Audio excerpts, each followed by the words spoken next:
मोरा हरदी लागता गोरे गाल में का करी ताया वो दिलवा निकाल के दे दिए जान तू ले जाई हो ससुराल में। आव दिलवा निकाल के दे दिए जान तू ले जाई हो ससुराल में।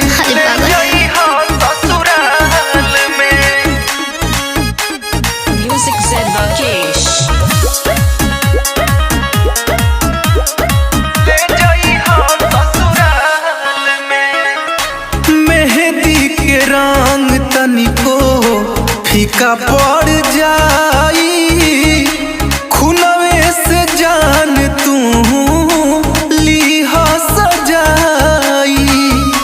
सुना ऐसे बोलो न काटनियन